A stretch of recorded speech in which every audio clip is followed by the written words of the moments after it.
எதிர்பார்ப்புகள் அப்படின்றது ஒவ்வொருத்தருக்கும் ஒவ்வொரு விதமான எதிர்பார்ப்புகள் இருக்க தான் செய்யுது. இந்த பிரபஞ்சம் எல்லாருக்கும் எல்லா நேரத்துலையும் சாதகமான பலன் தர்றதில்லை. ஒவ்வொருத்தருக்கும் ஒவ்வொரு தருணத்தில் தான் சாதகமான பலனை இந்த பிரபஞ்சம் ஏற்படுத்தி கொடுக்குது. கும்பராசியில் பிறந்தவங்களுக்கு கும்பராசியாதிபதி சனி பகவான் தனஸ்தானத்தில் வக்ர பயிற்சி அடையக்கூடிய நேரத்தில் கும்பராசியில் பிறந்தவங்களுக்கு வரக்கூடிய மாற்றங்களை பற்றி தானுங்க ஆதாரபூர்வமாக வேதகால முறையில் துல்லியமாக இந்த பதிவில் நம்ம பார்க்க போகிறோம். தயவு செய்து ஒரு விஷயம் புரிஞ்சுக்கோங்க. சந்தர்ப்ப சூழ்நிலை சாதகமாக இருந்ததுன்னா ஆண்டியாக நாம் இருந்தாலும் அரசனாக்கிடும் இந்த பிரபஞ்சம். அதே சந்தர்ப்ப சூழ்நிலை கெட்டு போயிடுச்சுன்னா அரசனாகவே இருந்தாலும் ஆண்டியாக்கிடும் இந்த பிரபஞ்சம். இது நிறைய பேருக்கு தெரியும், நிறைய பேர் அனுபவிச்சிருக்கோம். அப்போது கும்பராசியில் பிறந்தவங்களுக்கு ராசிநாதன் சனி பகவான் ஜூலை மாதம் 26ஆம் தேதி திருக்கணித பிரகாரம்தான் வக்கரம் அடைகிறாரு. இந்த ஜூலை மாதம் 26ஆம் தேதி ஜோதிட சாஸ்திரத்திலேயே இதுவரைக்கும் ஏற்படாத அதிசயம் ஏற்பட போகுது, ஆச்சரியம் ஏற்பட போகுது. இதுக்கு மேற்கொண்டு இந்த மாதிரி ஒரு நிகழ்வு இருக்குமான்றது தெரியாது. உங்கள் ராசியாதிபதி உங்கள் ராசிக்கு 2வது பாவகத்தில் புத்திரஸ்தானாதிபதின்னு சொல்லக்கூடிய புதனுடைய நட்சத்திரத்தில் வக்ரம் அடைகிறார். புதனுடைய வீட்டையும் பார்க்கிறார். உங்கள் ராசியாதிபதி தனஸ்தானத்தில் தனகாரகன் சொல்லக்கூடிய குருவுக்கு நட்சத்திரம் கொடுக்கிறார். பூச நட்சத்திரம் 3வது பாதன்ட்டு. திருமணஸ்தானாதிபதின்னு சொல்லக்கூடிய இடத்துல சுக்கிரன் உங்கள் ராசியை பார்க்கிறாரு, கேது உங்கள் ராசியை பார்க்கிறாரு, சனி பகவானுடைய வீட்டை. திருமணஸ்தானாதிபதின்னு சொல்லக்கூடிய சூரியனுக்கு நட்சத்திரம் கொடுக்கிறாரு சனி. உங்கள் ராசியில் இருக்கக்கூடிய ராகுக்கு வீடு கொடுக்கிறாரு. உங்கள் ராசிக்கு 11வது பாவகத்தில் இருக்கக்கூடிய சந்திரன் நிர்ணரோக சத்துரு ஸ்தானாதிபதினு சொல்லக்கூடிய சந்திரனை 10வது பார்வையை பார்க்கிறாரு. உங்கள் ராசிக்கு 4வது பாவகத்தில் இருக்கக்கூடிய செவ்வாவை 3வது பார்வையை பார்க்கிறார். அப்போது எல்லா கிரகங்களும் சனி பகவானுடைய தொடர்பு ஏற்படக்கூடிய அற்புதமான நாள் தான் ஜூலை மாதம் 26ஆம் தேதி. 26ஆம் தேதி கூட பாருங்கள், 2, 6, 8 கூட்டுத்தொகை சனி பகவானுடைய எண்ணு. எத்தனை நாள் வக்ர நிலையில் இருப்பார்? 4 மாதம் 4 நாள். அப்போது அதுவும் கூட்டினாலும் அந்த 8 நாள் சனி பகவானுடைய ஆதிக்கம் எண். இப்பேற்பட்ட ஒரு அற்புதமான ஒரு தருணம் கும்பராசியில் பிறந்தவங்களுக்கு சாதகமாக இருக்குமா பாதகமாக இருக்குமா? இப்போவும் சொல்கிறேன், 10,000 ரூபாய்க்கு நீங்கள் என்ன உழைப்பு போடுறீங்களோ அதுதான் 10 லட்சம் ரூபாய்க்கும். 10 லட்சம் ரூபாய்க்கு நாம் என்ன கஷ்டப்படுறோமோ என்ன உழைப்பு போடுறோமோ அதுதான் 10 கோடி ரூபாய்க்கும். நான் ஒரு பேச்சுக்கு சொல்கிறேன், பேச்சுக்கள் அதுதான் உண்மை. எந்த இடத்துல எந்த நேரத்தில் என்ன செய்ய போகிறோன்றது தான் முக்கியம். கும்பராசியில் பிறந்தவங்களுக்கு இருக்கக்கூடிய மிகப்பெரிய பிராப்தம் என்னன்னா, தனஸ்தானாதிபதியாக குரு, தொழில்ஸ்தானாதிபதியாக செவ்வாய். இப்போ 2 பேருமே தனஸ்தானாதிபதி கும்பராசியில் பிறந்தவங்களுக்கு தனஸ்தானாதிபதி குருவும் தொழில்ஸ்தானாதிபதி செவ்வாவும் இந்த சனி பகவானுடைய வக்ர பயிற்சி காலகட்டத்தில் சனி பகவானுடைய தொடர்பில் இருந்து உங்கள் ராசிக்கு 10வது பாவகம் தொழில்ஸ்தானத்தை பார்க்குறாங்க. நல்லா புரிஞ்சுக்கோங்க. கும்பராசியில் பிறந்த ஆணாக இருக்கலாம், பெண்ணாக இருக்கலாம், வெளியூரில் இருக்கலாம், வெளிநாட்டில் இருக்கலாம், உள்ளூரில் இருக்கலாம், உள்நாட்டில் இருக்கலாம். சந்தர்ப்ப சூழ்நிலை எப்பயாவது ஒரு முறை தான் நமக்கு வரும். அதை பயன்படுத்திக்கிறவங்க தான் மேலுக்கு வராங்க. ஒரு பள்ளிக்கூடத்தில் 50 பிள்ளைங்க ஒரு வகுப்பில் படிக்கிறாங்கன்னா அதில் ஒத்த பிள்ளை தான் மதிப்பெண் எடுக்குது. 50 பிள்ளைங்களுடைய மனசுலேயே நான் தான் மதிப்பெண் எடுக்கணுன்ற எண்ணம் இருக்கும். ஆனால் முயற்சி மட்டும் இருந்தால் போதாது, தலையில் எழுதியிருக்கணும். முயற்சியோட பிரபஞ்சத்துடைய அனுகிரகங்கள் இருக்கிறவங்க தான் சாதிக்கிறாங்க.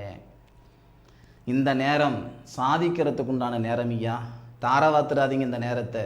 நெசத்துக்கு சொல்கிறேன், தாரவாத்துறாதீங்க. இந்த நேரத்தில் ஏற்படக்கூடிய ஒரு மாற்றம் உங்கள் வம்சத்தில் யாரும் வாழாத வாழ்க்கையை உருவாக்கி கொடுத்துரும். இன்றைக்கி சம்பாதிச்சவங்க, சாதித்தவங்க, 1000 பேருக்கு வேலை கொடுக்கக்கூடிய நிறுவனத்தார் எல்லாருக்குமே இந்த பிரபஞ்சம் ஒரு சந்தர்ப்பம் கொடுத்துருக்கோம். அந்த சந்தர்ப்பத்தை பயன்படுத்திக்கிட்டதுனால தான் மேலே இருக்காங்க. கும்பராசியில் பிறந்தவங்களுக்கு தொழில்ஸ்தானாதிபதினு சொல்லக்கூடிய தொழில்ஸ்தானாதிபதினு சொல்லக்கூடிய செவ்வாய் சனி பகவானுடைய பார்வையில் இருந்து தன்னுடைய சுயசாரம், செவ்வாய் தன்னுடைய சுயசாரம்னு சொல்லுவாங்க. அதாவது மிருகசீரிச நட்சத்திரம் சொல்லக்கூடிய இந்திர பகவான் அவதரித்த நட்சத்திரம் அப்போது இந்திர பகவான், அதாவது சந்திரனும் பார்த்தீங்கன்னா குரு பகவானுடைய வீட்டில், குரு பார்த்தீங்கன்னா சந்திரனுடைய வீட்டில். இதை விட ஒரு நல்ல நேரம் எப்படி வரும்? சுபஸ்தானாதிபதி உங்கள் ராசியை பார்க்கிறாரு, தொழில் ஸ்தானாதிபதி தொழில் ஸ்தானத்தையே பார்த்துக்கிறாரு, தனகாரகன் தனஸ்தானாதிபதி தொழில் ஸ்தானத்தை பார்த்துக்கிறாரு, உங்கள் ராசியும் பார்க்கிறாரு தனகாரகன் தனஸ்தானாதிபதி. இது எல்லாமே ஒரு நல்ல நிகழ்வு வர்றதுக்கான அறிகுறி. அவ்வளோ என்னத்துக்கு 10 நிமிஷத்துக்கு முன்னுக்கு நான் உங்கள் கண்ணில் படுவேன்னு நினச்ச கூட நீங்கள் பார்க்கல. நீங்கள் ஏதோ யூடியூப்பில் ஏதோ ஒரு போர் அடிக்குது, ஏதாவது ஒன்று பார்க்கலாம் அப்படின்ற மாதிரி ஒரு யூடியூப்பில் பார்த்துருப்பீங்க. கரெக்டாக உங்கள் கண்ணில் வந்து பட்டிருக்கிறேன்னா இந்த பிரபஞ்சத்துடைய ஒரு பாதை நினச்சிக்கோங்க. நான் உங்களை எந்திரம் பண்ணுங்க மந்திரம் பண்ணுங்க அதெல்லாம் நான் சொல்லலை. என்கிட்ட ஜாதகம் பாருங்கள் அதுவும் நான் சொல்லலை. இந்த நேரத்தை பயன்படுத்திக்கோங்கன்னு தான் நான் சொல்கிறேன். இதுவரை கும்பராசியில் பிறந்தவங்க 4 பேருக்கு நல்லது பண்ணணும் ஐயா, 10 குடும்பத்துக்கு சோறு போடணும் ஐயா. 10 குடும்பத்துக்கு சோறு போடணும்னா எப்படி? ஒரு வேலை வாய்ப்பு கொடுத்தா அவங்களுக்கு உதவிகரமாக இருக்குமே அப்படின்ற எண்ணத்தில் தான் இருந்திருப்பீங்க. ஆனால் செயல்படுத்தலை. மனசில் 1000 மனக்கோட்டை கட்டிவிட்டீங்க, நெசத்தில் கோட்டை கட்ட முடியல. இது நெசத்தில் கோட்டை கட்டுறதுக்கான வாய்ப்பு. உங்களையும் நீங்கள் பார்த்துக்குவீங்க, உங்களை சார்ந்தவங்களையும் நீங்கள் பார்த்துக்குவீங்க. இந்த நேரத்தில் எடுக்கக்கூடிய முடிவும் முயற்சி. பட்டம் பார்த்து பயிர் செய்யணும்னு சொல்லுவாங்க. இது 3 மாதம் 4 மாதம் 6 மாதம் வளரக்கூடிய பயிருக்கு மட்டும் கிடையாது, நம்ம வாழ்க்கைக்கும் தான் வாழ்வாதாரத்துக்கும் தான். முதல்ல தொழிலில் மாற்றங்கள் செய்யுங்க, இல்லை தொழில் அடுத்த லெவலுக்கு போகிறதுக்கான முயற்சி பண்ணுங்க, இல்லை புதுசாக தொழில் ஆரம்பிங்க. சார் 7.5 சனி இருக்குதுன்னு சொல்கிறாங்க சார், தொழில் எப்படி சார் ஆரம்பிக்கிறது? சனி பகவான் உங்கள் ராசியாதிபதி முழுமையாக நல்லவராகிறார். இந்த நேரத்தில் சனி பகவான் வக்ரம் அடையும் பொழுது தனஸ்தானத்தில் இருக்கிறாரு, தனஸ்தானாதிபதியுடைய பார்வை வாங்குறாரு. தனஸ்தானாதிபதின்னு சொல்லக்கூடிய கிரகம் உங்கள் ராசிக்கு 12வது பாவகத்தை பார்க்கிறாரு, 10வது பாவகத்தை பார்க்கிறாரு. விசேஷமாக இருக்குது. அதாவது போகிற தண்ணியில் நீச்சல் அடிச்சுட்டு போகிறதுக்கும் வர்ற தண்ணியில் எதிர் நீச்சல் அடிக்கிறதுக்கு வித்தியாசம் இருக்குது. இருக்கா இல்லையா? இந்த நேரம் எப்படின்னா கஷ்டம் இல்லாமல் நம்ம பயணிப்போம். ஒரு படி முன்னுக்கு வச்சா 10 படி இந்த பிரபஞ்சம் நம்மளை முன்னுக்கு தள்ளிவிடும். சரியா? ஐயா நான் ஆஹா ஓஹோ நான் பலன் சொன்னாலும் இது நீங்கள் பயன்படுத்திக்கிட்டால் தான் உங்களுக்கான ஒரு வாய்ப்பு. இல்லை சாமி நேரம் சரியாக இருந்தால் அதுவாக என்ன வந்து அடுத்த லெவலுக்கு கொண்டு போகட்டும், இதை விட 1000 மடங்கு நேரம் நல்ல விதமாக இருந்தாலும் அதுவாக ஒரு செயல் செய்திடாது. உள்ளுக்குள்ளே வயிற்றுக்குள்ளே ஆகாத பொருள் ஏதாவது ஒன்று சாப்பிட்டோம்னா அடுத்து 10 நிமிஷத்தில் வாமிட்டு எடுத்துப்படுவோம். ஏன்னா உள்ளுக்குள்ளே இருக்கிற மிஷின் என்ன பண்ணுறது, உடம்புக்கு சேராதது எடுத்துப்படும். ஆனால் இந்த பிரபஞ்சம் அப்படி கிடையாது, வாய்ப்பை கொடுக்குது. பயன்படுத்திக்கிறதும் பயன்படுத்திக்காமல் போகிறது நம்ம தலையில் தான் எழுதியிருக்கு. இந்த நேரத்தை பயன்படுத்தி பாருங்கள், நல்லாயிருக்கும், பார்த்துக்கிட்டுங்க. இது எந்தெந்த விஷயத்தில் மாற்றம் வரும்ன்றது தெளிவாக சொல்லிடுறேன். ஃபஸ்ட்டு உங்களுடைய தரம் உயரும், 2வது உங்களுடைய தொழில் நிமித்தமாக மாற்றங்கள் வரும். அதை விட ஒரு மிகப்பெரிய ஒரு விஷயம், இந்த திருமண ஸ்தானாதிபதினு சொல்லக்கூடிய கிரகம் யாருன்னா சூரியன் தான் திருமண ஸ்தானாதிபதி. சனி பகவானுடைய நட்சத்திரத்தில் இருக்கார். திருமண காரகன் யாருன்னா சுக்கிரன். அப்போ அந்த சுக்கிரன் சனி பகவானுடைய வீட்டை உங்களுடைய ராசியை பார்க்கிறார். இதனால் மன வாழ்க்கையில் ஏகப்பட்ட குளறுபடி, ஆணும் பொண்ணும் பிரிஞ்சிருக்கிறோம், கணவன் மனைவிக்குள்ள கருத்து வேறுபாடு, காதலர்களுடைய கருத்து வேறுபாடு, ஒரு ரிலேஷன்ஷிப்பில் இருந்தோம் சங்கடம், ஆணும் பொண்ணுக்கு இருக்கக்கூடிய சங்கடங்களை சரி செஞ்சுக்கிறதுக்கு உண்டான நேரம் இந்த நேரம். உட்காந்து பேசுனீங்கன்னா சரியாயிடும். ஜூலை மாதம் 26ஆம் தேதிக்கு மேற்கொண்டு எத்தனை தம்பதிகள் மீண்டும் இணைகிறாங்கன்றது பாருங்கள். சார் திருமணமே தடுமாட்டமாக இருக்குது, என் வாழ்க்கையில் எனக்கு கல்யாணம் நடக்குமா நடக்காதுன்னு எனக்கு தெரியல, என் ஜாதகம் சம்சாரி ஜாதகமா இல்லை சன்னியாசி ஜாதகமான்றது எனக்கு தெரியல சார் அப்படின்ற ஆதங்கத்தில் இருக்கக்கூடிய கும்பராசியில் பிறந்தவங்களுக்கு இந்த நாட்களில் திருமணம் நிச்சயிக்கப்படுறதுக்கு வாய்ப்புகள் உண்டு. பிரம்மச்சாரி வாழ்க்கை போதும் ஐயா, இனிமே சம்சாரி வாழ்க்கை வாழும் ஐயா அப்படின்ட்டு இந்த பிரபஞ்சம் உங்களுக்கு உத்தரவிடும். இந்த நேரத்தில் பார்த்துக்கிடுங்க. அதே மாதிரி சில பேர் திருமணம் நடந்தது ஆனால் புத்திரபாக்கியம் இல்லை. இது ஆதாரம் இல்லாமலாம் நான் சொல்லலை சாமி, 100% ஆதாரம் இருக்குது. புத்திரஸ்தானாதிபதினு சொல்லக்கூடிய புதனுடைய நட்சத்திரத்தில் தான் உங்கள் ராசியாதிபதி இருக்கிறாரு. புதனுடைய வீட்டை பார்க்கிறாரு, புதன் குருவுடைய வீட்டை பார்க்கிறாரு. குரு பகவான் நம்ம ராசிக்கு 6வது பாவகத்தில் இருந்தாலும் 12வது பாவகம் சொல்லக்கூடிய ஐன சுகஸ்தானத்தை பார்க்கிறாரு, 2வது பாவகம் குடும்பஸ்தானத்தை பார்க்கிறாரு. இது எல்லாமே நமக்கு நிறைவாக இருக்குது. இதனால் புத்திரபாக்கியத்தில் இருக்கக்கூடிய சங்கடங்களை அழகாக இந்த பிரபஞ்சம் சரி பண்ணிடும். போகாத கோவில் குளம் இல்லை, பண்ணாத பரிகாரம் இல்லை, பார்க்காத வைத்தியம் இல்லை, கேட்காத ஜோசியம் இல்லை, கேட்ட ஜோசியம் எல்லாம் பொய்யாயிடுச்சு, செலவழிச்ச காசெல்லாம் செம்பாயிடுச்சு, கும்பிட்ட சாமியை கல்லாயிடுச்சு என்ற ஆதங்கத்தில் இருக்கக்கூடிய கும்பராசியில் பிறந்தவர்களாக நீங்கள் இருந்தால் இந்த நேரத்தில் நீங்கள் விதைக்கக்கூடிய விதை மிகப்பெரிய விருட்சமாக, விதை அப்படின்றது நீங்கள் விதைக்கக்கூடிய விதைன்ற ஒரு முயற்சி செய்யும் பொழுது மிகப்பெரிய விருட்சமாக உங்களுடைய வளர்ச்சி வந்து சேரும். இதில் மாற்று கருத்து இல்லை.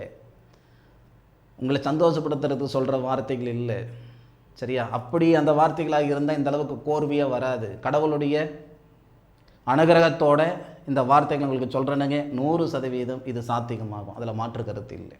இன்னும் சில பேர் இருப்பீங்க, கும்பராசியில் பிறந்தவங்க, பொருளாதார ரீதியாக கஷ்டப்பட்டுக்கிட்டு இருக்கிறேனுங்க, வாங்கின கடன் தலைக்கு மேலே இருக்குது, கடனெல்லாம் என்னால் சரி பண்ண முடியுமா சரி பண்ண முடியாதான்னு எனக்கு தெரியல, ஒரு மிஷின் வாழ்க்கை நான் வாழ்ந்துக்கிட்டு இருக்கிறேனுங்க.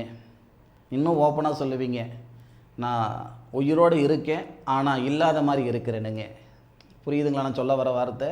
உயிரோடு தான் இருந்துக்கிட்டு இருக்கிறேனுங்க, ஆனால் இல்லாத மாதிரி ஒரு மனநிலையில் இருந்துக்கிட்டு இருக்கிறேனுங்க அப்படின்னு சொல்லக்கூடிய கும்பராசியில் பிறந்தவங்களுக்கு இந்த தொழில் ஸ்தானாதிபதி சுபஸ்தானத்தில் இருக்கார். தொழில் ஸ்தானாதிபதினு சொல்லக்கூடிய கிரகம் யாருங்க? செவ்வாய் தானே. செவ்வாய் உங்களுக்கு ஆகாதவராகவே இருக்கட்டும், ஆனால் சுபஸ்தானத்தில் தன்னுடைய சொந்த நட்சத்திரத்தில் இருக்கிறார். அப்போது உங்களுடைய ராசிக்கு 7வது பாவகத்தை பார்த்து 7வது பாவகத்தில் இருக்கக்கூடிய சுபஸ்தானாதிபதி உங்கள் ராசியை பார்ப்பதால் சனி பகவானுடைய வக்ர பயிற்சி காலகட்டத்தில் பொருளாதார ரீதியாக இருக்கிற சங்கடங்கள் வெகுவாக குறைகிறதுக்கான வாய்ப்புகள் உண்டு. புதிய வாய்ப்புகள், புதிய முயற்சிகள் எடுங்க, புதிய வாய்ப்புகள் வரும். முயற்சி பண்ணுங்க. முன்னுக்கு வந்தீங்க முன்னுக்கு வரலையான்றது எனக்கு ஃபோன் பண்ணி வேண்டாம், கமெண்ட்டில் சொல்லுங்கள். சார் நீங்கள் வந்து உருட்டுறீங்க, ஒரு சிலர் என்னோடய யூடியூப் சேனலில் கமெண்ட்டில் சொல்லியிருக்கீங்க, உருட்டுங்க சார் அப்படின்ட்டு. ஐயா நான் உருட்டுறதாவே வச்சுக்கோங்க, ஆனால் நான் உருட்டுறேன்னா உருட்டலையான்ட்டு இந்த நாட்கள் போனதுக்கப்புறம் டிசம்பர் மாதம் 10 தேதிக்கு அப்புறம் எனக்கு நீங்கள் சொல்லுங்கள், சரியா? ஆனால் முயற்சின்ற விதையை விதைங்க, வளர்ச்சின்ற செடி விருட்சம் வந்ததா வரலையான்னா அன்னைக்கு எனக்கு நீங்கள் சொல்லுங்கள், சரியா? காய்க்கிற மரம் தானங்க ஐயா கல்லடிப்படும், காய்க்காத மரம் கல்லடி பட்டுடாது. இது உங்கள் விதி. இது நீங்கள் அமைச்சிக்கிறதும் அமைச்சிக்காமல் போகிறதும் உங்களுடைய சொந்த சௌகரியம். ஆனால் நேர காலங்கள் மேலே படி போடாதீங்க. இந்த பிரபஞ்சம் எனக்கு நல்லது செய்யலை, எனக்கான நல்ல நேரம் வரல, ஆட தெரியாதவங்களுக்கு மேடக்கோணன்ற மாதிரி. இந்த நேரத்தில் நீங்கள் வளரல, இந்த நேரத்தில் நீங்கள் வாழலை, இந்த நேரத்தில் உயரல, உருப்படலைன்னா இதை விட ஒரு நல்ல நேரமெல்லாம் வந்துடாது சாமி. Timing super. அந்த டைமிங்கில் நீங்கள் வேலை செய்கிறீங்களா, பயன்படுத்திக்கலான்றது உங்களுடைய சொந்த சௌகரியம். அதுபோக என்னால் முடிஞ்ச ஒரு சில விஷயங்கள் நான் செய்து கொடுத்துக்கிட்டு இருக்கேன். அதில் மிகப்பெரிய ஒரு நல்ல விஷயம் இந்த சாதக புத்தகம். ஒரு மனுஷனுடைய முழுமையான ஆயுள் கால தசாபுத்தி பலன் கொண்ட சாதக புத்தகம். இது எல்லாராலையும் முடியும், ஆனால் யாருக்கும் அதுக்கான ஒரு ஆர்வம் இல்லை, அதுக்கான ஒரு முயற்சிகள் நிறைய பேர் எடுக்கலை. இது வந்து ஒரு மனுஷனுடைய முழுமையான ஆயுள் கால சாதக புத்தகம். 10 வயசில் உள்ளவங்க என்கிட்ட ஜாதகம் எழுதுறீங்களா, 100 வயசு வரைக்கும் உங்களுக்கு என்னென்ன தசை வரும், எந்த தேதியில் வரும், எந்த நேரத்தில் வரும். உதாரணத்துக்கு 30 வயசில் உங்களுக்கு என்ன தசை வரும், அதுக்கு என்ன பலன், என்ன புத்தி வரும், அதுக்கு என்ன பலன். 30 வருஷம் கழிச்சு அன்னைக்கு கோச்சாரம் என்ன. இதுதான் கோச்சாரம், ஜூலை மாதம் 26ஆம் தேதி. அப்போ 30 வருஷம் கழிச்சு கோச்சாரம் எப்படி இருக்குன்னு யாருக்கா தெரியுமா? 30 வருஷம் கழித்து வரக்கூடிய கோச்சாரத்தை இந்த நோட்டில் எழுதி கொடுக்குறேன். 30 வருஷம் கழித்து வரக்கூடிய அந்த தசை என்னன்றதை நான் எழுதி கொடுக்குறேன், அதுக்கான பலன் எழுதி கொடுக்குறேன், புத்தி பலன் எழுதி கொடுக்குறேன். இந்த கட்டம் இது ஜாதக கட்டம்னு வச்சுக்கோங்க. அந்த ஜாதக கட்டத்தில் லக்னம் இது, லக்னத்துக்கு 2ல் ராகு இருக்குது, 5ல் சுக்கிரன் இருக்கார், 8ல் கேது இருக்கார், இந்த மாதிரியெல்லாம் இருக்குன்னா அதுக்கெல்லாம் என்ன அர்த்தம் அப்படின்றத இந்த ஜாதக புத்தகத்தில் எழுதி கொடுக்குறேன். ஒரு மனுஷனுடைய விதியின் பொக்கிஷம் இந்த ஜாதக புத்தகம், சரிங்களா? இது வந்து வியாபார நோக்கமாக நான் செய்து கொடுக்கல, அதுக்கு மேலே தொழில் நிமித்தமாக என் தொழிலுக்கு உண்டான மரியாதைக்கு அந்த வேலைகளை நான் செய்து கொடுக்குறேன். தேவைப்படுறவங்க பயன்படுத்திக்கோங்க. 40-45 நாள் ஆகும் ஒரு சாதக புத்தகம் எழுதி கொடுக்கறதுக்கு, சரிங்களா? சரி கும்பராசி நண்பர்களை, கும்பராசியில் பிறந்த உறவுகளை மீண்டும் அடுத்த ஒரு அற்புதமான தருணத்தில் சந்திக்கும் வரை உங்களிடமிருந்து விடைபெறுவது உங்கள் வீட்டு ஜோதிட நண்பனான மா காளிதாஸ் மணிகண்டன், திருச்சிற்றம்பலம். வாழ்க வையகம், வாழ்க வளமுடன்.